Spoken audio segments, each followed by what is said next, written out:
Nazareno, sinasamba ka namin, pinipinto ka namin, aral mo ang aming buhay at kaligtasan. Nuestro Padre Jesus Nazareno, iligtas mo kami sa kamatayan, ang krus mong pinamatayan ay sagisag ng aming kaligtasan. Nuestro Padre Jesus Nazareno, dinarangal ka namin. Nuestro Padre Jesus Nazareno, inulwalhati ka namin. Nuestro Padre Jesus Nazareno, inarangal ka namin. Nuestro Padre Jesus Nazareno, inulwalhati ka namin. Sa piging sariwain, pagliligtas niya sa atin. Sa piging sariwain, pagliligtas niya sa atin.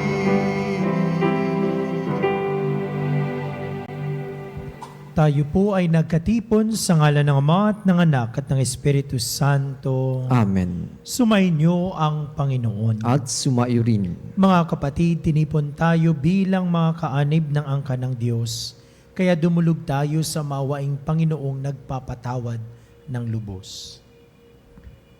Sinugong tagapagpagaling sa mga nagsisisi, Panginoon, kaawaan mo kami. Panginoon, kawaan mo kami.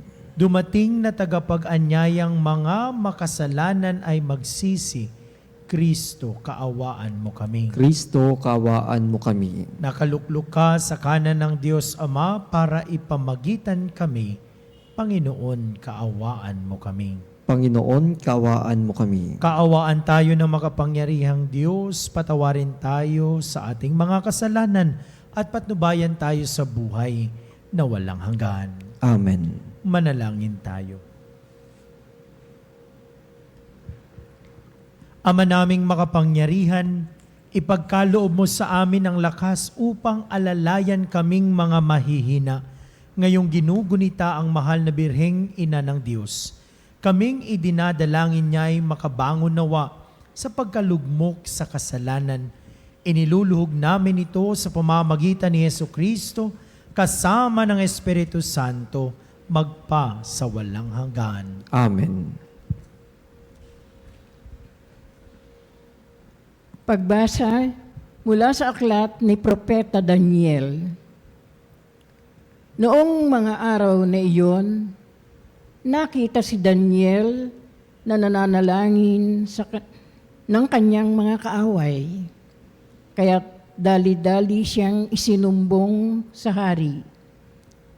Ang sinabi nila, hindi po ba naglagda kayo ng kautusan na sa loob ng 30 araw ay walang mananalangin sa sino mang Diyos o tao liban sa inyo at hihagis sa kulungan ng mga leon ang sino mang lumabag dito?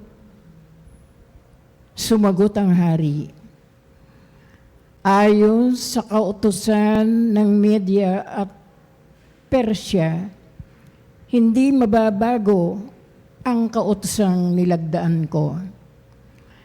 Sinabi nila, mahal na hari, si Daniel po na isa sa mga bihag mula sa Huda ay lumalabag sa inyong kautusan at 3 beses pa po kung manalangin araw-araw. Nang malaman nito ni Haring Dario, nabalisa siya at maghapong inisip kung paano maililigtas si Daniel.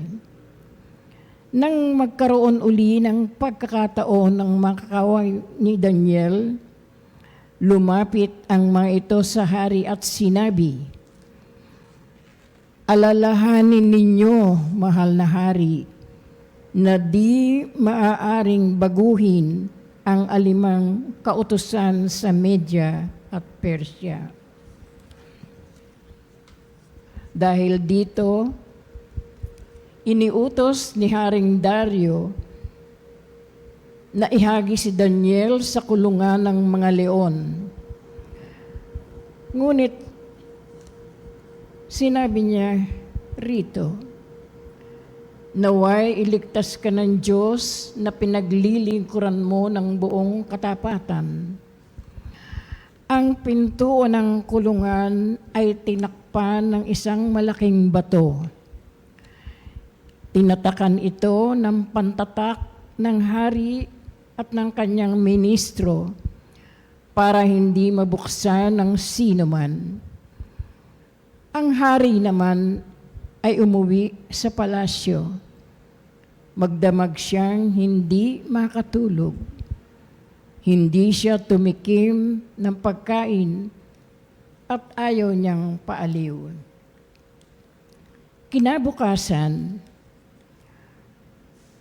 maagang nagbangon ang hari at nagmamadaling pumunta sa kulungan ng mga leon. Pagdating doon, malungkot siyang tumawag. Daniel, tapat na alipin ng Diyos na buhay, iniligtas ka ba niya sa mga leon? Sumagot si Daniel, mabuhay ang kanyang kamahalan. Hindi po ako na pagkat ang bibig ng mga leon ay pinatikom ng mga anghel na sinugo ng aking Diyos. Ginawa po niya ito pagkat alam niyang wala akong kasalanan ni nagagawang masama laban sa inyo. Dahil dito, labis na nagalak ang hari at ipinahakong niya si Daniel sa kulungan ng mga leon.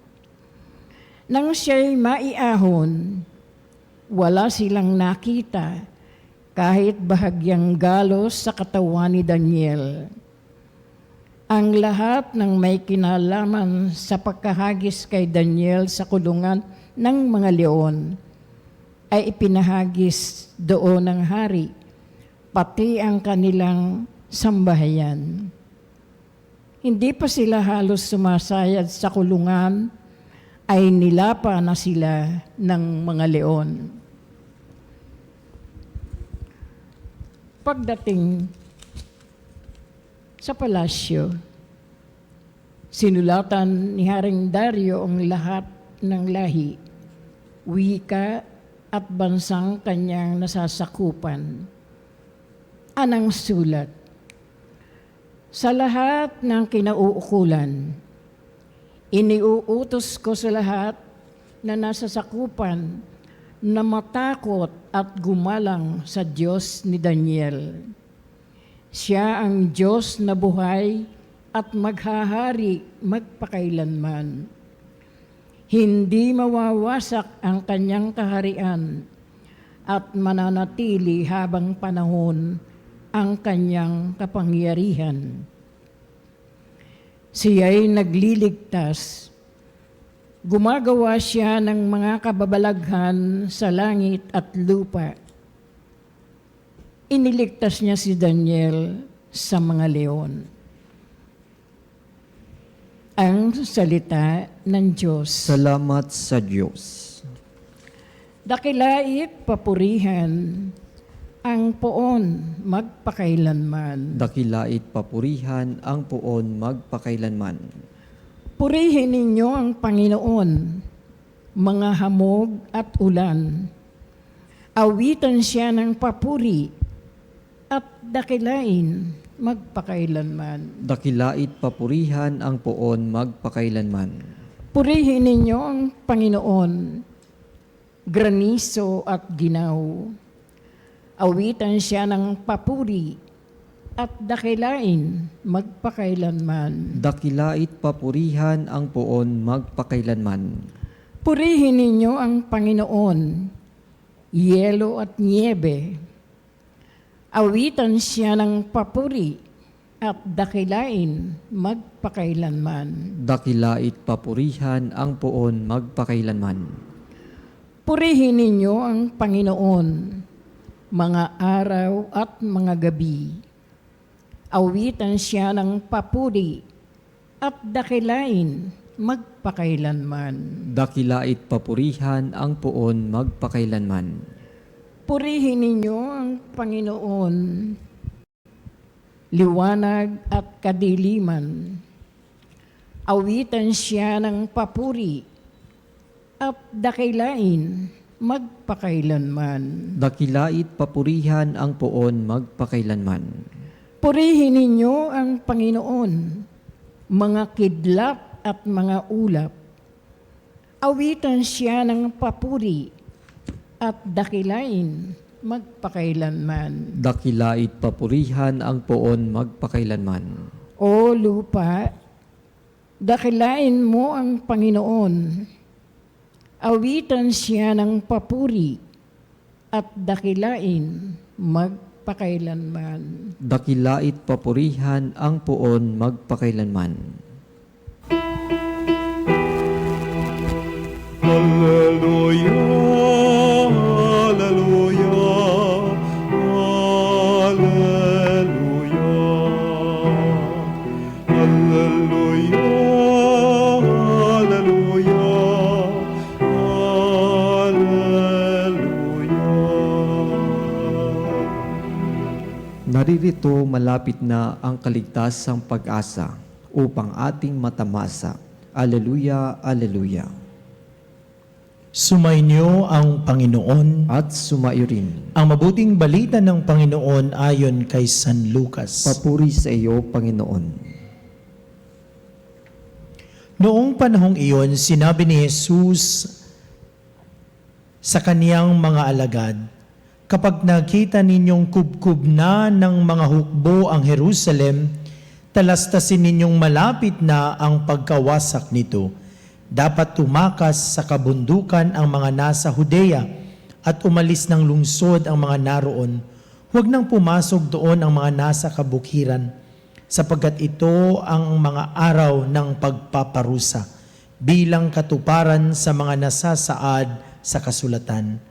Kawawa ang nagdadalang tao at nagpapasuso sa mga araw na iyon, sapagkat darating ang malaking kapighatian sa lupaing ito at ang puot ng Diyos sa bansang ito. Mamamatay sila sa tabak at dadaling bihag sa lahat ng bansa, at ang Jerusalem ay magiging busabos ng mga hentil hanggang sa matapos ang panahong itinakda sa mga ito. Magkakaroon ng mga tanda sa araw, sa buwan at sa mga bituin, sa lupa. Ang mga bansa ay masisindak at malilito dahil sa ugong at mga daluyong ng dagat. Ang mga tao'y hihimatayin sa takot dahil sa pag-iisip sa mga sakunang darating sa sanlibutan, sapagkat mayayanig at mawawala sa kani-kanilang landas ang mga planeta at iba pang katulad nito na nasa kalawakan. Sa panahong iyon, ang anak ng tao'y makikita nilang dumarating na nasa alapaap, may dakilang kapangyarihan at malaking karangalan. Kapag nagsimula ng mangyari ang mga bagay na ito, magalak kayo, sapagkat malapit na ang pagliligtas sa inyo. Mga kapatid, ang mabuting balita ng Panginoon. Pinupuri ka namin, Panginoong Hesukristo. Isang mapagpalang gabi po sa ating mga kapanalig, lalo tigit sa mga sumusubaybay sa atin. Mga kapatid, ang mga pagbasa ngayon ay nagpapaalala sa atin tungkol sa katapatan sa gitna ng pagsubok at proteksyon ng Diyos sa mga nananalig sa Kanya.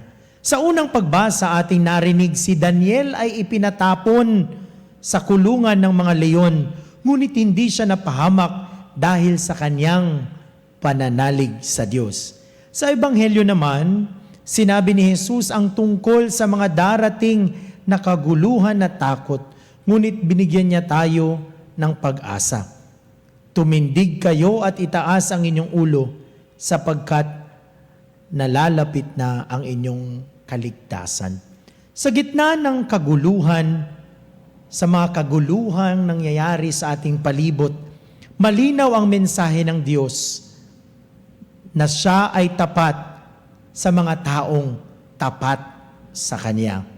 At sa paggunita natin ngayon sa mahal na birhen, ang birhen ng Medalya Milagrosa, ipinapaalala din sa atin ang proteksyon ng Diyos na dumadaloy sa pamamagitan ng pag-ibig at sa pamamagitan rin ng ating mahal na inang si Maria. 3 punto po sa ating pagninilay ngayon. Una, ang pananampalataya ni Daniel sa ating unang pagbasa at ang pangako ni Maria. Si Daniel ay hindi natakot manalangin. Kahit sinabi pa nung hari, hindi kayo pwedeng manalangin. Ipinagbawal ito, ngunit hindi natinag si Daniel. Siya'y patuloy pa rin nananalangin sa Diyos. Ang kanyang pananalig ang naging dahilan ng kanyang kaligtasan.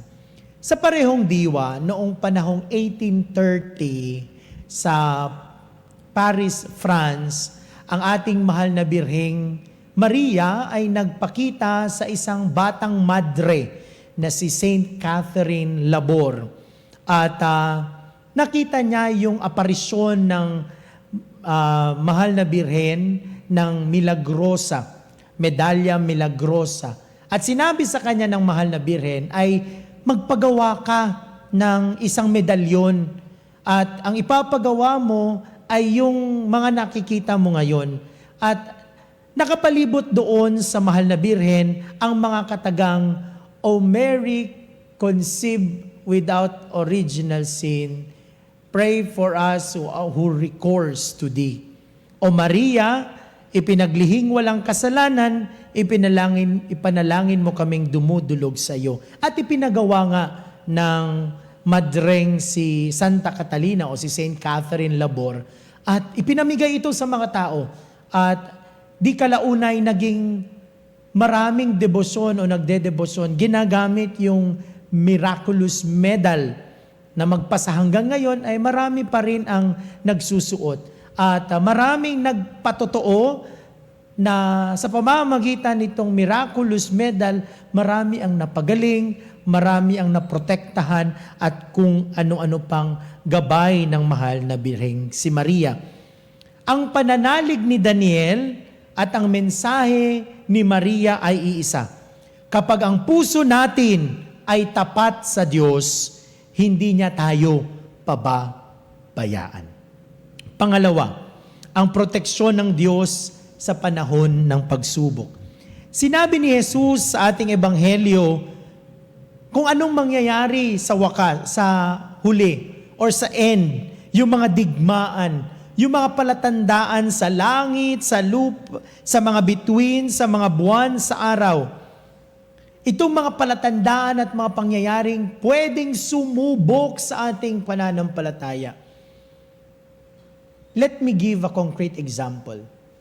Noong panahong 2021, tayong lahat ay sinubok ng panahon.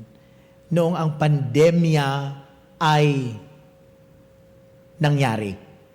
Lahat tayo natakot. Lahat tayo nagtago. Lahat tayo nagtatanong, ito na ba ang wakas ng mundo? Is this the end of the world? And we have been locked for many years. Pero ganun pa man, marami sa atin ang kumapit sa pananampalataya. Mga kapatid, tulad ng ipinakita ng mahal na birhen, ng birhen ng Medalya Milagrosa, ang grasya ng Diyos ay laging dumadaloy sa mga nagtitiwala sa Kanya. Yung kanyang imahen, nakaganon yung kanyang kamay at may mga sinag na lumalabas. simbolo, tanda ng mga grasya ng Diyos na ibinibigay niya sa pamamagitan ng kanyang ina. Tulad ni Daniel na hindi kayang lapain ng mga leyon, gayon din tayong mga nananalig, hindi mapapahamak ng kasamaan kung tayo'y mananatiling tapat sa Diyos. At ang hamon sa atin, at ang aking pangatlong punto sa pagninilay ay kailangang tayong lahat ay manindigan sa pananampalataya. Sabi ni Jesus towards the end of the gospel, magalak kayo sapagkat malapit na ang pagliligtas sa inyo. Mga kapatid, ang pagsuot natin ng miraculous medal, ang pagdala natin ng miraculous medal ay hindi lamang palamuti o kaya pinapakita natin na meron tayong mga gamit na anting-anting o ano ba. Hindi ito ganun. Ito ay pananampalataya sa Diyos at pagtitiwala sa pamamagitan ni Maria. Ito ay paanyaya, a reminder for all of us na manindigan sa pananampalataya tulad ni Daniel, manalangin ng may puso tulad ni Maria at magtiwala sa Diyos, na hindi tayo pababayaan sa anumang kulungan ng mga leyon, sa anumang kapahamakan na pwedeng mangyari sa ating buhay, sa mga pagsubok, sa mga kasalanan at pangangamba. Ang Diyos ay ang ating sandigan.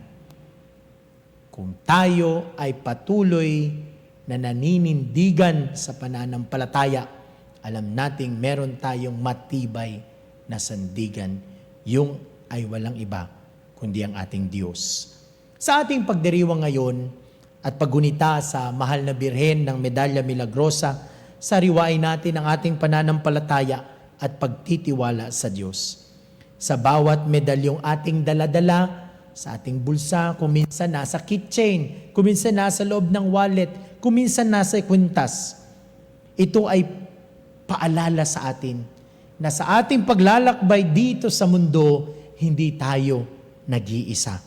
Ang Diyos ay kasama natin at si Maria ay ating ina at tagapamagitan. Nawa, sa kanyang pamamagitan, ang ating buhay ay maging tanda ng grasya, pag-asa at pananampalataya. Amen.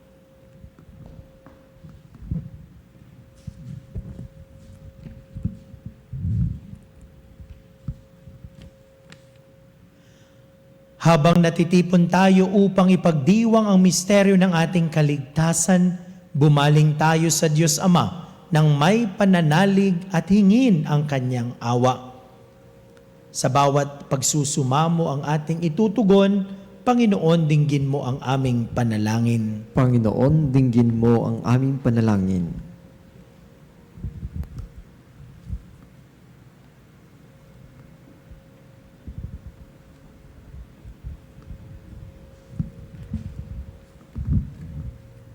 Ang bayan ng Diyos, naway maakit sa pananalangin at pagsisisi habang umaasa sila sa pagdating ng kaharian ng Diyos. Manalangin tayo sa Panginoon. Panginoon, dinggin mo ang aming panalangin. Ang mga namumuno sa ating lipunan, naway makita ang kamay ng Diyos na gumagalaw sa mga pangyayari ng ating buhay. Manalangin tayo sa Panginoon. Panginoon, dinggin mo ang aming panalangin. Tayo naway tumingin sa kinabukasan ng may pag-asa at lakas ng loob. Manalangin tayo sa Panginoon. Panginoon, dinggin mo ang aming panalangin. Ang mga may sakit, naway mamuhay sa ginhawahan at pag-asa sa pamamagitan ng mga panalangin at pag-alalay ng kanilang mga pamilya at kaibigan. Manalangin tayo sa Panginoon. Panginoon, dinggin mo ang aming panalangin. Sa mga namayapa na, ipagkaloob nawa ng anak ng tao ang kaligtasan. Manalangin tayo sa Panginoon. Panginoon, dinggin mo ang aming panalangin. Ama naming nasa langit, pakinggan mo ang mga panalangin ng iyong bayan at tulungan mo kaming yakapin ang hamon ng krus sa araw-araw. Hinihiling namin ito sa pamamagitan ni Kristong aming Panginoon. Amen. Ang ibig mo, ang kapit ko, lahat ng ito'y nagmula sa iyo. Inihahan ko sa'yo, buong puso kong inahalay sa'yo. O Diyos, O Panginoon, lahat ay biyayang aming inampon, aming buhay at kakayahan. Ito'y para lamang sa'yong kalwalhatian.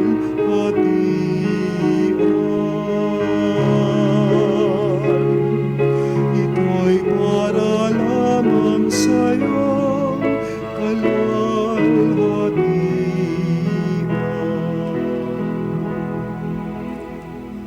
Manalangin kayo mga kapatid upang paghahain natin ay kalugdan ng Diyos amang makapangyarihan. Tanggapin nawa ng Panginoon itong paghahain sa iyong mga kamay sa kapurihan niya at karangalan sa ating kapakinabangan at sa buong sambayanan niyang banal.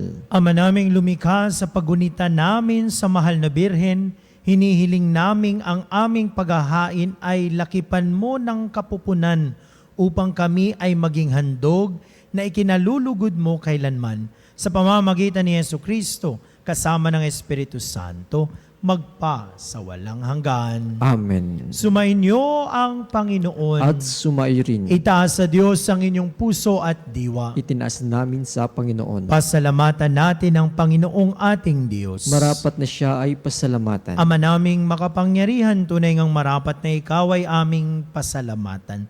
Bukod mong pinagpalang maging ina ni Jesucristo, ang mahal na birheng nagpupuri at nagagalak sa iyo. Ikaw ang gumawa ng tanang dakilang bagay. Ikaw ang lumingap sa lahat kailanman. Nilingap mo ang mahal na birhen bilang iyong abang alipin na iyong binigyang ng tungkuling kumalinga sa anak mong manunubos namin. Kaya kaisa na maanghel na nagsisiyawit ng papuri sa iyo, nang walang humpay sa kalangitan, kami nagbubunyi sa iyong kadakilaan.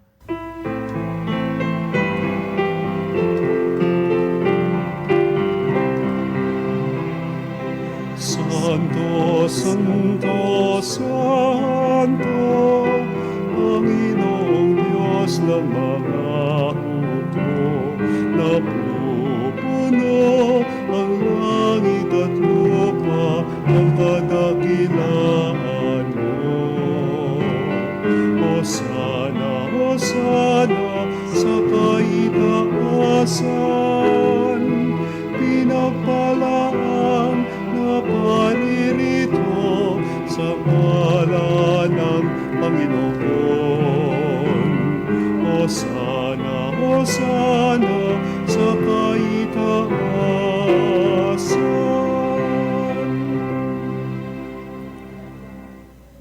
Ama naming banal, ikaw ang bukal ng tanang kabanalan. Kaya't sa pamamagitan ng iyong Espiritu gawin mong banal ang mga kaloob na ito upang para sa aming maging katawan at dugo ng aming Panginoong Hesukristo. Bago niya pinagtiis ang kusang loob na maging handog, hinawakan niya ang tinapay. Pinasalamatan kanya, pinaghati-hati niya iyon, iniabot sa kanyang mga alagad at sinabi, "Tanggapin ninyong lahat ito at kanin. Ito ang aking katawan na ihahandog para sa inyo."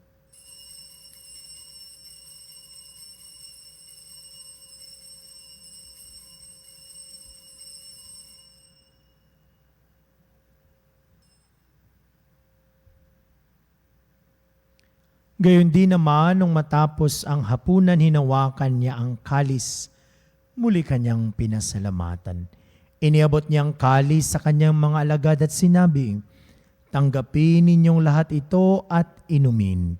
Ito ang kalis ng aking dugo, ng bago at walang hanggang tipan. Ang aking dugo na ibubuhos para sa inyo at para sa lahat.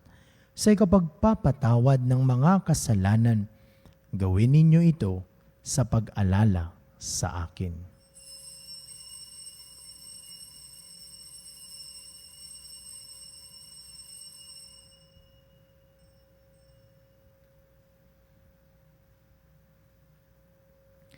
Ipagbunyi natin ang misteryo ng pananampalataya.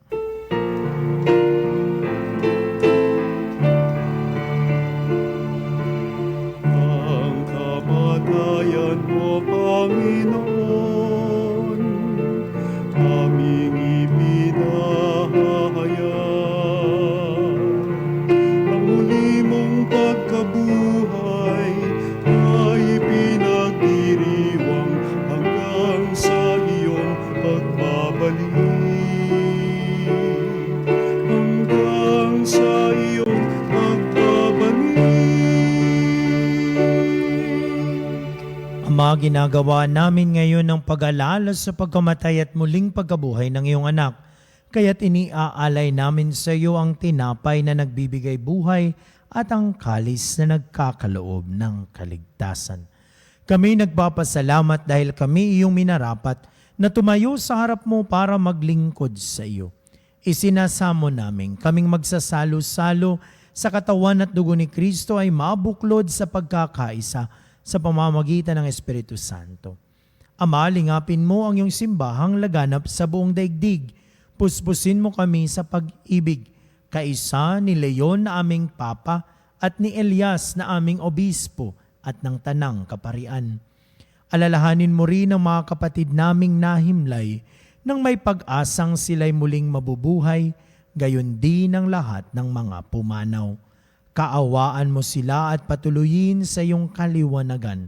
Kaawaan mo at pagindapatin kaming lahat na makasalo sa iyong buhay na walang wakas. Kaisa ng mahal na Birheng Maria na Ina ng Diyos, ni San Jose ang kabiyak ng kanyang puso. Kaisa ng mga apostol at ng lahat ng mga banal na namuhay dito sa daigdig ng kalugod-lugod sa iyo. May pagdiwang nawa namin ang pagpupuri sa ikararangal mo sa pamamagitan ng iyong anak na aming Panginoong Hesu Kristo. Sa pamamagitan ni Kristo, kasama niya at sa Kanya, ang lahat ng parangal at papuri ay sa iyo, Diyos Amang makapangyarihan, kasama ng Espiritu Santo, magpa sa walang hanggan.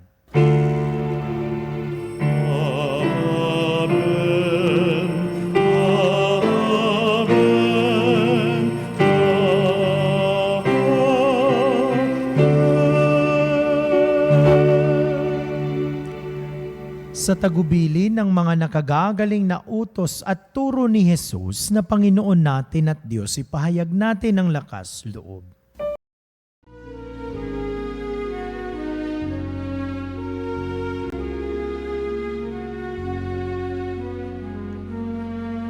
Ama namin, sumasalangit ka, sambahin ang ngalan mo. Mapasa amin ang kaharian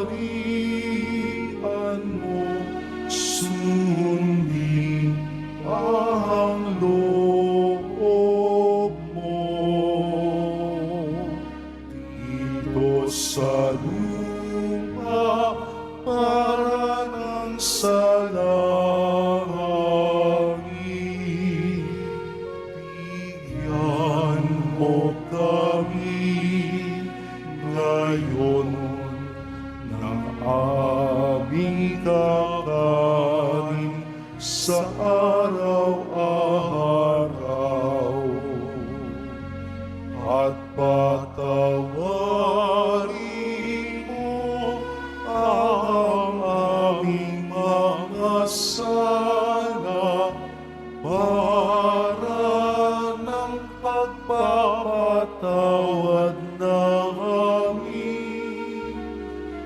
sa nagkakasala sa amin.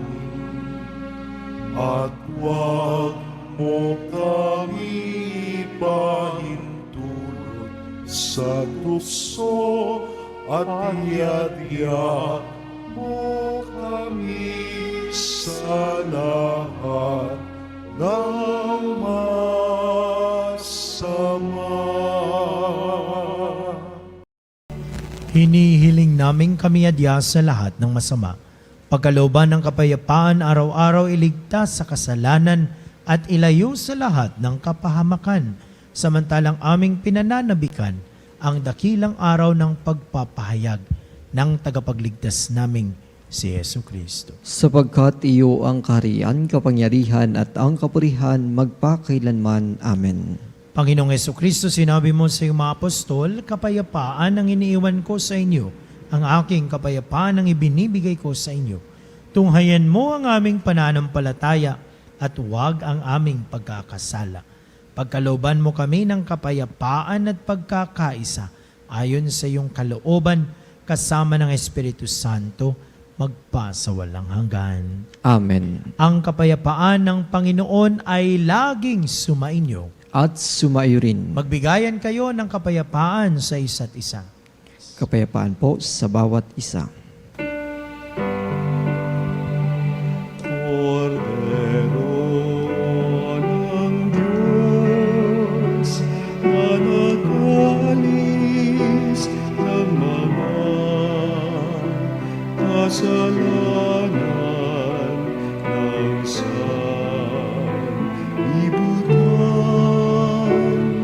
maawa ka sa amin. Cordero ng Diyos, na nag-alis ng mga kasalanan ng sanlibutan, maawa ka sa amin.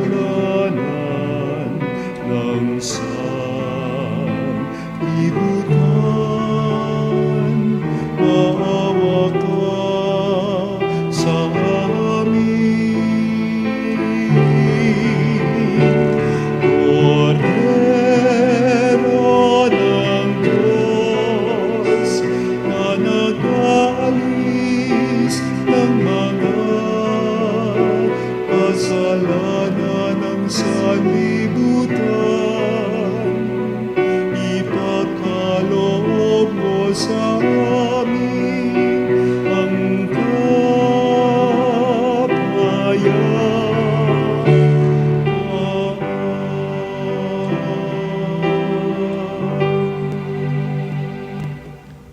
Mga kapatid, narito si Jesus, ang kordero ng Diyos.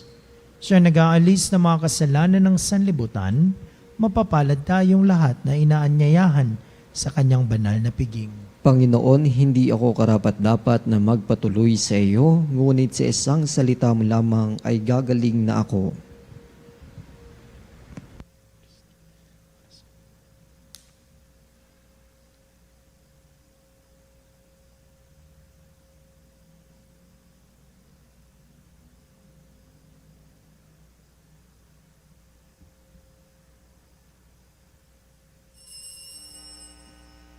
Mga kapanalig, ating dasalin ang komunyong espiritual. O Jesus, nananalig ako sa pananahan mo sa kabanal-banalang sakramento. Minamahal kita higit sa lahat at hangad ka ng aking kaluluwa. Hindi ko man matatanggap ngayon ang iyong katawan at dugo, inaasahan ko na patuloy kang mamumuhay sa aking puso. Naniniwala ako na narito ka at kaisa ka ng aking buong pagkatao. Huwag mong ipahintulot na mawalay ako sa iyo. Amen. Panalangin sa karangalan ng Nuestro Padre Jesus Nazareno. O Jesus Nazareno, katamis-tamisan naming manunubos, sa harap mo ngayon naririto kami't nangangayupapa at nagsisisi ng taos-puso sa aming pagiging walang turing sa iyo at paglimot sa di mabilang na mga biyaya mo, lalong-lalo na yaong mahalagang biyaya ng pagtutubos. Dinaramdam namin at pinagsisisihang labis, Panginoon ko, ang pagkakasala namin sa iyo. Ikinalulungkot namin ang pagiging dahilan ng pagpapasan mo ng krus na iyan sa gitna ng mga hirap at kapaitan, hanggang sa inihandog mo ang iyong buhay sa bundok ng Kalbaryo, sa pagkaibig mo lamang na matubos kami at ang sangkatauhan mula sa sala. Pakabanalin mo, O Panginoon, ang aming pagnanais at ipagtanggap mo sa amin ang iyong biyaya. Maging tagapamagitan nawa ang iyong ina, ang kalinis-linisang Birheng Maria.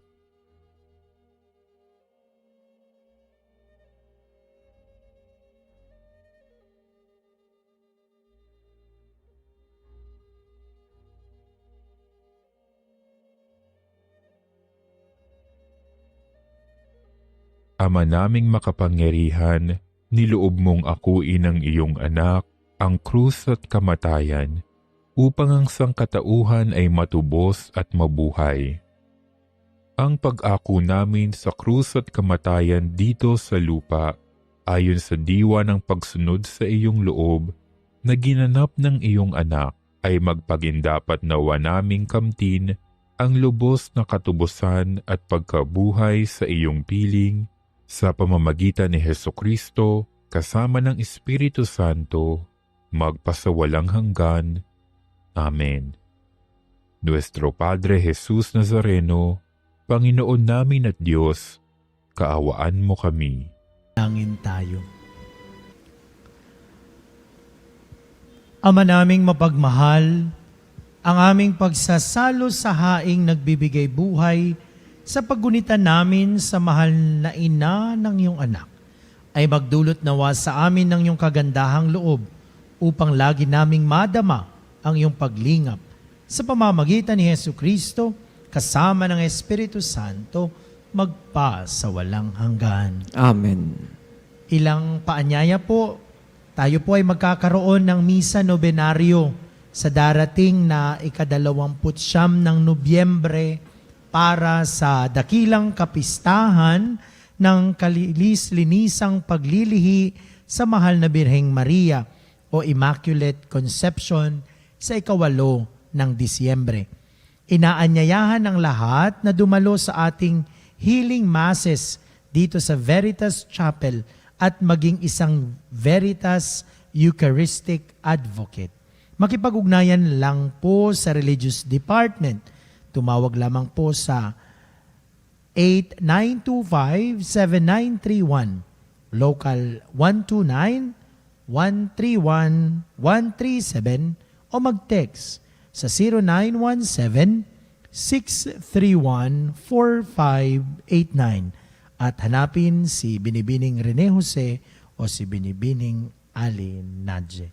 Maraming salamat po.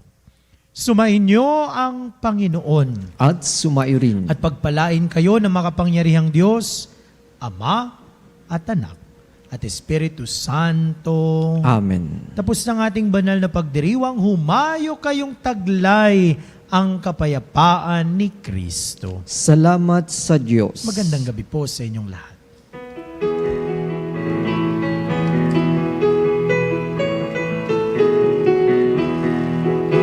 Magsingawin kayo sa Panginoon. Hallelujah! Magsingawin sa Panginoon.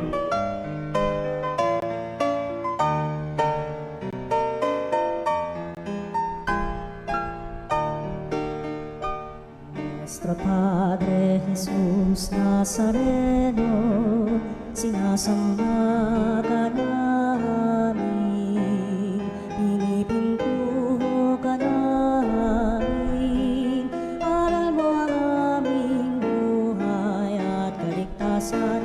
Nuestro Padre Jesus Nazareno, iligtas mo kami sa kamatayan, ang krus mong pinamatayan ay sagisag ng aming kaligtasan.